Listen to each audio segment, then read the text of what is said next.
Hey guys, how's it going? Welcome back. We have the U12U UHF units well, I kind of dropped the transmitter on the floor the other day when I got home from church, and we broke off one of the actual channel switches here, and literally inside.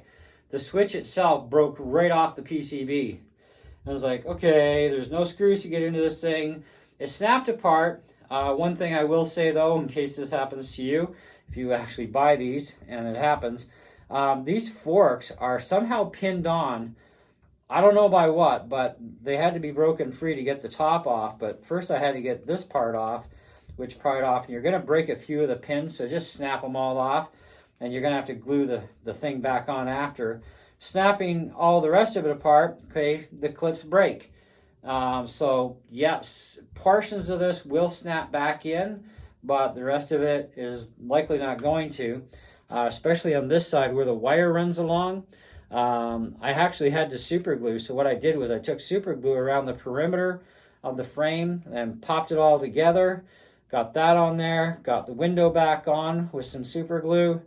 And then I took a pair of pliers really tight after I super glued in this area. So you can see it's like super tight, and this has still got like this kind of like a factory gap, I guess. There's no gap on this side. Anyways, I had to super glue that and clamp it because it was still causing a problem. And but it is back together, and the switch works perfect. That was very tedious to try reinstalling that switch. It's not a typical switch that you would think of for being a switch, because it's just got what looks like two ground pins, and I guess that's part of the switch. And there are two of them, obviously, because you've got plus and minus, and it was our plus side that snafu'd on us. And anyways, these two buttons, they'll just lift out of the way, and that's fine, so they're out of your way. And there's two little set pins that go into the PCB board. Okay, they're not soldered, they're just plastic pins. They line up, boom, you hold it on there, hold it down, and then you got to solder at the same time. It's real interesting, let me tell you.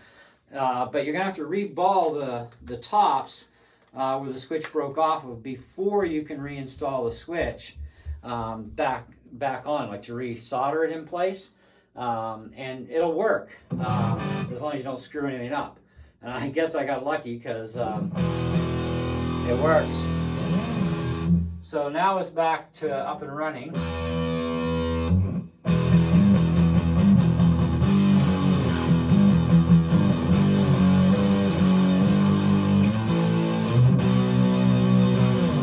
And they still run clean.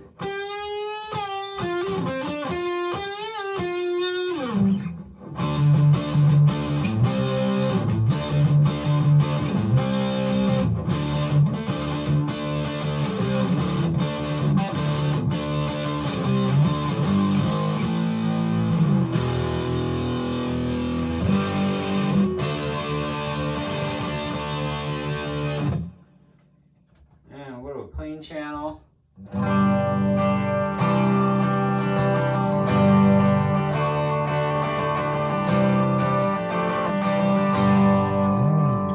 Now, I gotta confess though, a little sin I did. Trying to get this video started, I dropped the transmitter again, this time on the hard floor, twice, and I was like, oh no, I just fixed it.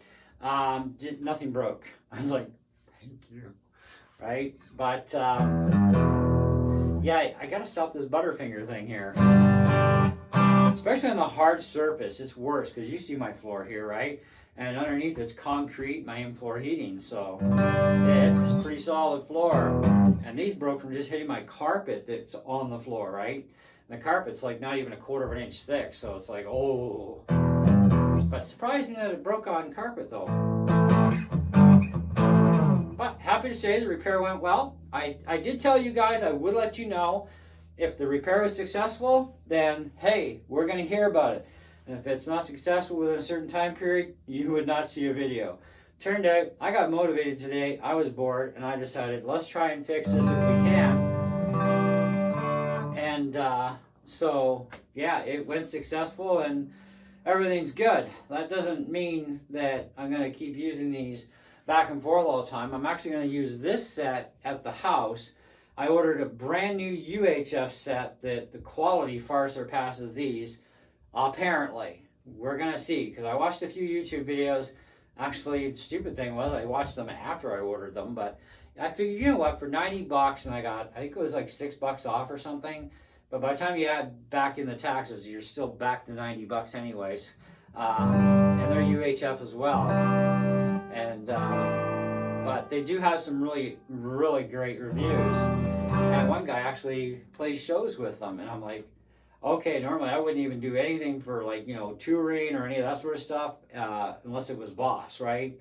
Because it's quality, they're going to hit the ground, and you know, you don't want stuff to shatter, right? But he's gigging with them live, and it's like, okay, for under $100, you know, I mean, and these are clean. I love how clean these are. They're like really super clean.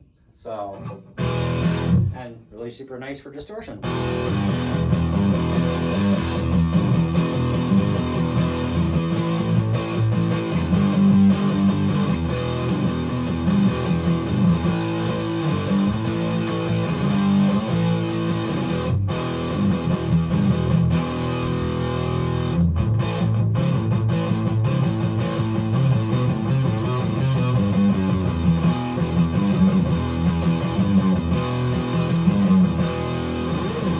Back into playing electric again. It's been so long.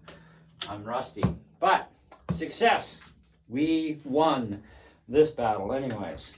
So there you go. I'm still going to probably say, you know, if you're bad for the dropsies, you probably don't want to buy these. Okay. But if you're not bad for dropsies, well, then they are pretty good. And for the money, I mean, these were only like 30 or 40 bucks at the pawn shop, and I think these are about 50 bucks or something like that. Just check Amazon. If you're in Canada, amazon.ca, look up the U12U, and check these wireless out. But just remember, I mean, they're not going to take much abuse for hard drops. I mean, obviously, we found that out with the button. And the button still works like absolutely perfect, like for changing your channels. Let's see if we can... You know, so 4, 3, 2, 1. That's the button that broke. So back the other way again. Oh, that's minus. So back to 5. Because default is channel 5. So everything works on the transmitter again. We're all good. Receivers had no issues yet, so we haven't broken anything there. Everything works good. So that's a win-win in my books. Let me know what you guys think. But if you've got the guts to do this kind of repair yourself, you can use a soldering iron that has a very fine tip. I used one that had a little bit bigger tip, but it has a very fine point on it. So I thought, a little dicey getting in there, you know, because you got to watch things. But the hotter tip actually got it to seat in faster than the thinner tip will. So, because I think my iron is about 30 or 45 watt, and it worked. And just take your time, and you know, to reball the solder joints on the board, you just put a little bit of flux on each one first, and just a little bit of solder is all you need, just a little bit, right? And then just pop the switch in. You're going to need a pair of tweezers to grab them right. Get that switch lined up into the holes, and then hold down with your thumb, grab your soldering iron, get some solder on there, and zzz, zzz, and you know, you're in, right? And you should be good to go after that. Fire it up before you put it back together. Make sure everything works. That's like bonus right there. You got to do that. But you're, like I said, you're going to have to crazy glue them back together, whichever unit broke on you that you had to repair, because the clips do break. So you do have to crazy glue. And like I said, the worst side is going to be where the wire comes across here. I took a small pair of needle nose pliers after I put some, this is like gel-based crazy glue.